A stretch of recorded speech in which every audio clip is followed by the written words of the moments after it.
الحمد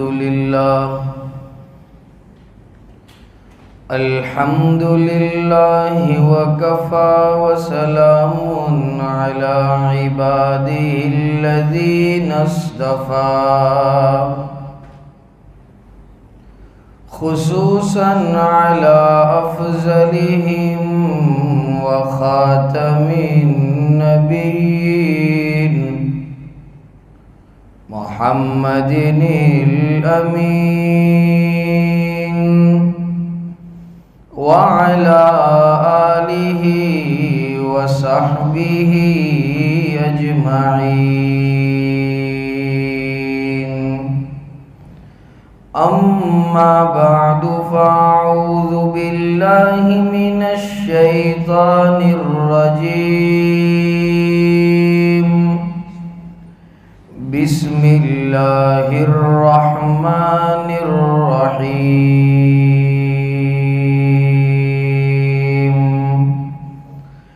ما آتاكم الرسول فخذوه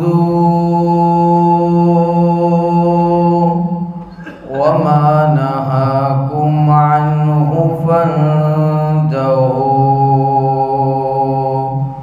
وقال الله تبارك وتعالى: يا أيها الذين آمنوا اتقوا الله وكونوا مع الصادقين. عن النبي صلى الله عليه وسلم أنه قال: من كان آخر كلامه لا إله إلا الله دخل الجنة، أو كما قال مزمل عليه الصلاة والسلام. اللهم صل على سيدنا محمد وعلى آل سيدنا محمد وبارك وسلم. محمد کی محبت دین حق میں شرط اول ہے. محمد کی محبت دین حق میں شرط اول ہے. اگر ہو اسی میں کوئی خامی تو ہر چیز نامکمل ہے. اس مختصر سے شعر سے آج کی بات کا موضوع اور آغاز آپ حضرات کے ذہن میں آ چکا ہوگا. چونکہ قرآن کریم کو اللہ رب العزت نے دستور زندگی بنا کر بھیجا، ایمان والوں کے لیے ہدایت کا راستہ اور مینار نور اور مشعل راہ قرار دیا. ایمان کا مقتضا، ایمان کا تقاضا قرآن کریم کے ایک ایک حرف پر ایمان لانا اور بھروسہ کرنا اور اس کے سچے ہونے کا عقیدہ رکھنا، قرآن کریم کے ایک ایک حکم کو ماننا اور قرآن کریم کی ایک ایک آیت کو من جانب اللہ اور اللہ کا کلام سمجھنا، یہ ایمان کا مقتضا. تو اسی قرآن کریم میں اللہ رب العزت نے جاں بجا تاجدار مدینہ محمد الرسول اللہ صلی اللہ علیہ وسلم کی اتباع اور پیروی کو خود کی پیروی کے ساتھ جوڑ دیا. یہاں تک تم ایمان میں کامل نہیں ہو سکتے، تمہارا ایمان کامل نہیں کہا جا سکتا، تم اللہ سے محبت میں کامل اور سچے نہیں کہے جا سکتے، جہاں تک زندگی کے ہر شعبے میں تاجدار مدینہ محمد الرسول اللہ صلی اللہ علیہ وسلم کی اتباع کو لازم نہ ہو. قرآن کریم نے جا بجا اس بات کی تعلیم دی. قرآن کریم میں اللہ رب العزت ایک جگہ فرماتے ہیں کذالک نصرف الآیات، ہم اپنی آیات کو گھما گھما کر پھرا پھرا کر مختلف انداز میں مختلف طریقوں سے بیان کرتے لعلکم تعقلون، تاکہ تم عقل پکڑو، تم سمجھو، تم سمجھنے کی کوشش کرو، تم عمل کرنے کی کوشش کرو، اور روز محشر جب اللہ کے حضور بارگاہ عزتی میں تمہاری حاضری ہو تو تمہارے پاس یہ بہانہ نہ رہے کہ ہمیں تو کوئی چیز بیان نہیں کی گئی تھی اور ہمیں اس بات کا علم نہیں تھا۔ اسی بنا پر اللہ رب العزت اپنی آیتوں کو پھیر پھیر کر بیان کرتے، اپنے احکامات کو مختلف انداز میں بیان کرتے ہیں کہ کل تم اٹھ کر یہ نہ کہو کہ ہمیں تو برابر سے اور اچھے انداز میں بیان نہیں کیا گیا تھا۔ پھیر پھیر کر اللہ رب العزت نے مختلف انداز میں مختلف مواقع پر جس طرح سے ضرورت پڑتی گئی، اللہ نے قرآن میں اپنے نبی کی محبت کا سبق پڑھایا، اپنے نبی کی اتباع کو ضروری قرار دیا اور اپنے نبی کی اتباع کے اندر اپنی رضامندی کا اظہار فرمایا۔ قرآن کریم میں ایک جگہ اللہ رب العزت فرماتے ہیں قُلْ إِن كُنتُمْ تُحِبُّونَ اللَّهَ فَاتَّبِعُونِي يُحْبِبْكُمُ اللَّهُ وَيَغْفِرْ لَكُمْ ذُنُوبَكُمْ وَاللَّهُ غَفُورٌ رَحِيمٌ۔ اے نبی جی، اے محمد صلی اللہ علیہ وسلم، آپ کہہ دیجئے، آپ فرما دیجئے، ان کنتم تحبون اللہ، اگر تم اللہ سے محبت کرتے ہو، احکم الحاکمین سے محبت کا دعویٰ کرتے ہو، سارے جہانوں کے پالنہار سے محبت کا دعویٰ کرتے ہو، تو کیا کرنا پڑے گا؟ تحبون اللہ فاتبعونی، میری اتباع کرنی پڑے گی، میری زندگی کو اور میرے طریقوں کو اپنی زندگی کے اندر لانا پڑے گا، ہر کام سنتوں کے مطابق کرنا پڑے گا۔ اس کا نتیجہ کیا ہوگا؟ فرمایا یحببکم اللہ، اللہ تم سے محبت کرنے لگیں گے، اور اصول ہے اور عادت اللہ ہے کہ اللہ بندہ ایک کام کرتا ہے 10 گنا نوازتا ہے۔ اللہ فرماتے ہیں میں تم سے محبت بھی کروں گا وَيَغْفِرْ لَكُمْ ذُنُوبَكُمْ، اور تمہارے گناہوں کو معاف کر دوں گا۔ قدم قدم پر گناہ ہوتے ہیں، ہر لمحہ گناہ ہوتے ہیں، پتہ بھی نہیں چلتا انجانے میں کتنے گناہ ہوتے ہیں، اور جان کر تو ہم جانتے ہی ہیں کہ کتنے گل کھلاتے ہیں۔ اور اللہ رب العزت قرآن کریم میں اسلوب بیان فرماتے واللہ غفور رحیم، اللہ تو ہے ہی معاف کرنے والا، بخشنے والا، رحم کرنے والا، کرم کرنے والا، ستاری کا معاملہ کرنے والا، غفاری کا معاملہ کرنے والا، ہمارے گناہوں پر اپنی شان کریمی کی چادر کو اڑانے والا۔ ورنہ آج کھانے کو ایک دانہ اور پینے کو ایک قطرہ نصیب نہ ہو۔ ہم کہہ رہے ہیں متى نصر اللہ، اللہ کی مدد کب آئے گی؟ بہت حالات ہے، ایسے ظالم حکمران مسلط ہو چکے ہیں، تو یاد رکھو اعمالکم وعمالکم، جیسے ہمارے اعمال ویسے حکمران مسلط ہوں گے۔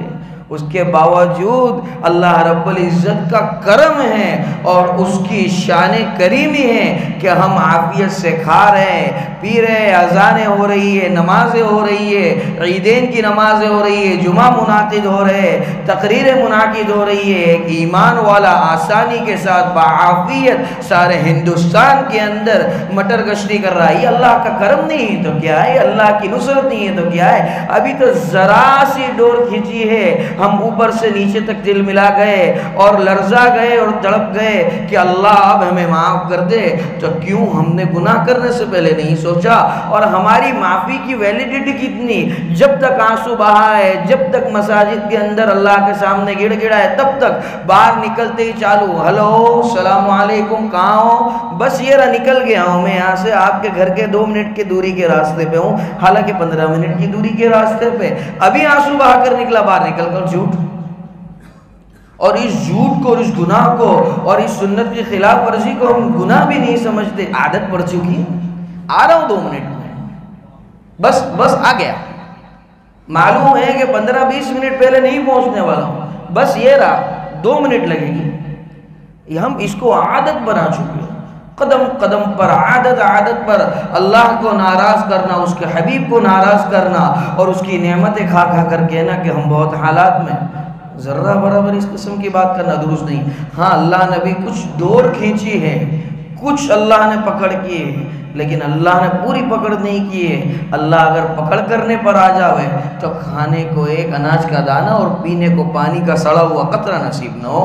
اور اس کا کرم ہے اور اس کا فضل ہے، ہم جیسے گنہگاروں کو اس نے اپنا پاک نام، صاف اور شفاف نام لینے کی اجازت دے دی اپنی گندی زبان سے. لیکن ہم ہیں کہ ہماری زبانوں کو ہم نے ذکر اللہ سے غافل رکھا، اور ہمارے بدن کو اور ہمارے طریقوں کو سرکار کے طریقوں سے الگ رکھا، اور مغربی تہذیبوں کو ہم نے لازم پکڑا. یہ ہماری کوتاہی. شاعر کیا کہتا ہے؟ ہزار بار بشویم دہن ز مشک و گلاب،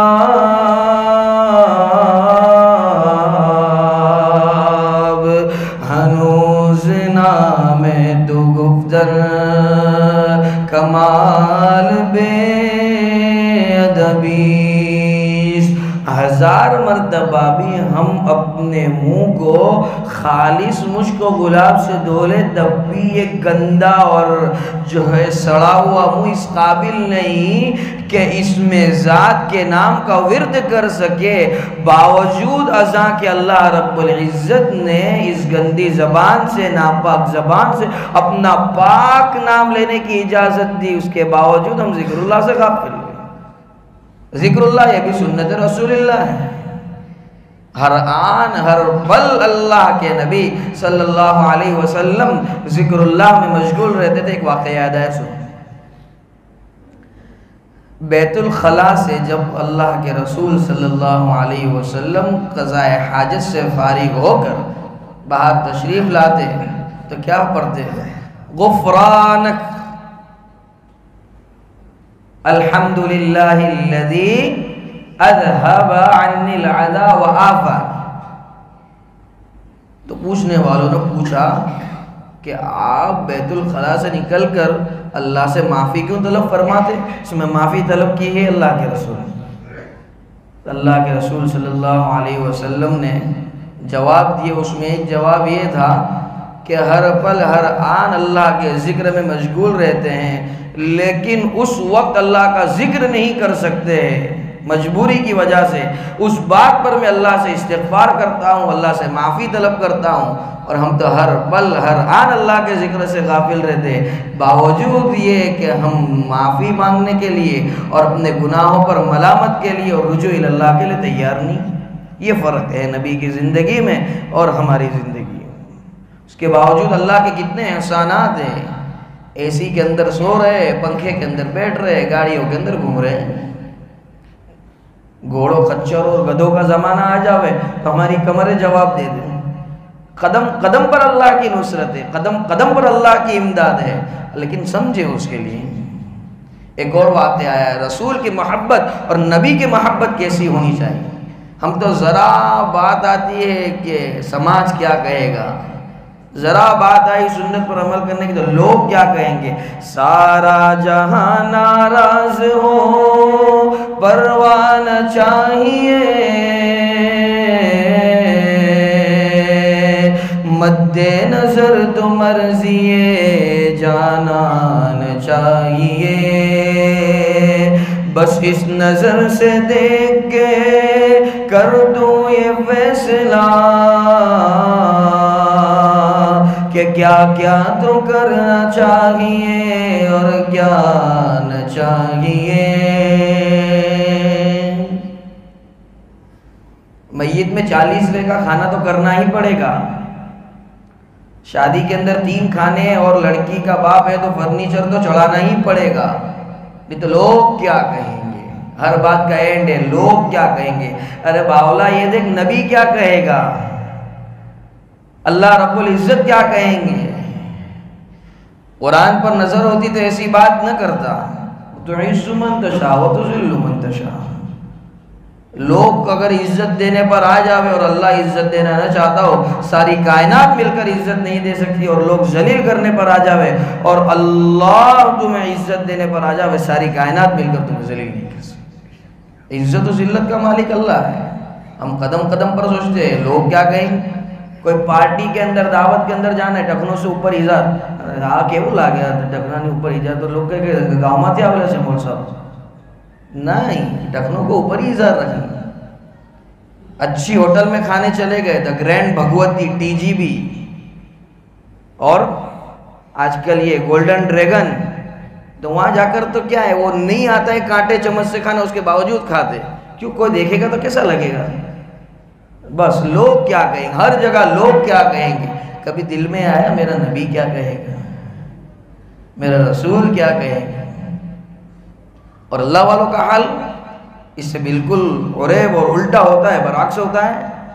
وہ اتنی ریاستیں، اتنی عبادتیں، اتنی اتباع رسول زندگی میں ہونے کے باوجود ان کی زندگی کا اور ان کی کیفیات کا حال کیا ہوتا ہے۔ علامہ اقبال کا ایک شعر ہے، اگرچہ فارسی میں ہے، لیکن کہنے والوں نے کہا کہ علامہ اقبال کی نجات کے لیے اور اللہ کا فضل شامل حال ہو تو یہ شعر کافی ہے۔ تو غنی از ہر دو عالم من فقیر، روز محشر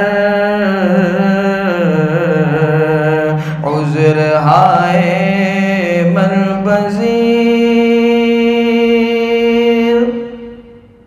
گر تم بینی حسابم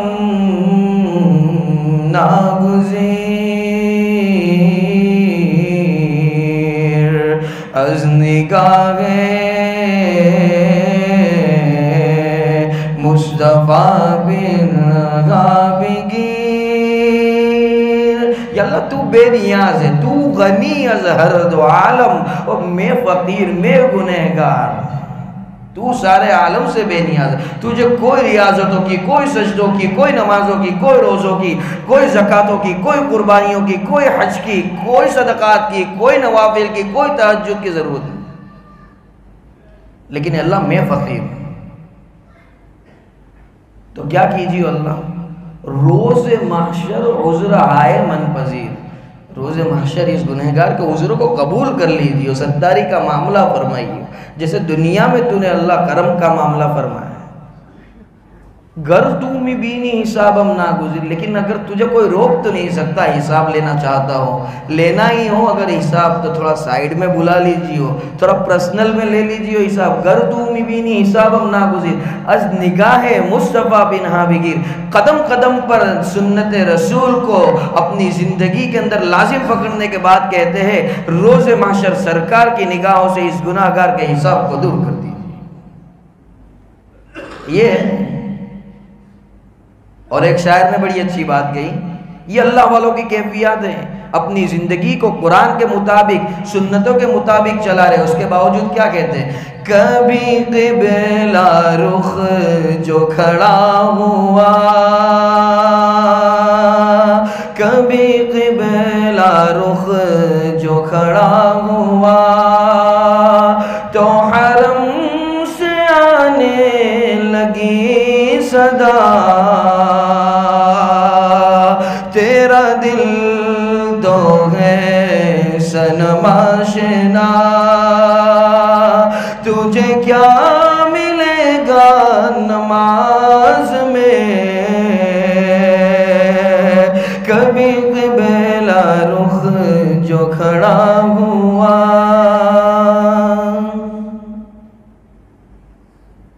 یہ ہے یہاں تو دو نفل کیا پڑھ لی اور ایک نفل روزہ کیا رکھ لیا، اے بھائی روزہ نہیں رکھا تو نے، فوراً حاوی ہو جاتے، چیتے کی طرح وار کرتے، اور یہ اتنی ریاضتیں کرنے کے بعد کہتے ہیں کہ نماز کے لیے کھڑا ہوتا ہوں تو یہ احساس ہوتا ہے، اے سندل تجھے کیا حاصل ہوگا نماز میں، تو گنہگار ہے، تو ریاکار ہے۔ شیخ یونس صاحب جون پوری رحمت اللہ علیہ، امیر المؤمنین فی الحدیث، واقعہ سناتے ہیں، وہ سنا کر اپنی بات کو ختم کروں گا، 1 منٹ باقی۔ فرمایا کہ ایک شیخ دعائیں کرتے ہیں روزانہ، یا اللہ میری توبہ، یا اللہ میرے گناہوں کو معاف فرما۔ غیب سے آواز آتی ہے جاؤ قبول نہیں، جاؤ قبول نہیں۔ ایک روز ان کے ایک مرید نے، ایک شاگرد نے سن لیا، کہا آپ کو یہی جواب ملتا ہے جاؤ قبول نہیں، جاؤ ہم قبول نہیں کرتے، اس کے باوجود آپ اسی طرح مانگتے رہتے ہیں۔ اور روتے ہوئے کہا بتا اس کے علاوہ اور کوئی دربار بھی ہے جہاں میں مانگوں؟ بس سننا تھا اور رحمت الہی جوش میں آئی، کہا آج قبول کر لی گئی تمہاری توبہ۔ روزانہ کہنے کے بعد کہ جاؤ قبول نہیں، جاؤ تمہاری توبہ کو حقارت کر دیا جاتا ہے، اسی دربار کے اندر معافی طلب کی جاتی ہے۔ اور ہم تو ایک بار مانگا، اے اللہ بنگلہ دے دے، اللہ 2 گاڑی دے دے، اللہ اوڈی دے دے، مرسیڈیز دے دے، 56 کروڑ کی چوتھائی دے دے، اور مغرب کے بعد دعا قبول ہوتی نہیں ہے نا۔ وہ 56 کروڑ کی چوتھائی مانگتے وقت بھی ذہن میں چلتا ہوتا ہے دکان پہ یہ آئے گا، اس کو یہ مال دینا ہے، اور اس کے پاس سے اتنے لینے، اور وہ خبیث 1500 روپے دے نہیں رہا ہے 1 سال سے، یہی چلتا ہوتا ہے۔ رجوع اللہ میں بھی ہم خالص کہاں ہیں؟ وقت ہو گیا، اس بات کی اجازت نہیں دیتا کہ آپ حضرات کا وقت لیا جاوے۔ خلاصہ اور آج کی بات کا جو حاصل ہے وہ یہ ہے کہ ہم زندگی اور زندگی کے ہر شعبے میں قرآن کریم کی تعلیمات کو، احکامات الہیہ کو، اور خصوصاً اتباع رسول کو لازم پکڑے۔ اللہ کی نصرت اور مدد تو ہے ہی، لیکن اس میں اضافے کے لیے قرآن کی تعلیمات پر عمل کرنا، اللہ کو راضی کرنا اور اتباع رسول کو اپنی زندگی میں لانا یہ ضروری ہے۔ انہی گزارشات پر آج کی بات ختم کرتے ہیں۔ وآخر دعوانا ان الحمد للہ رب العالمین۔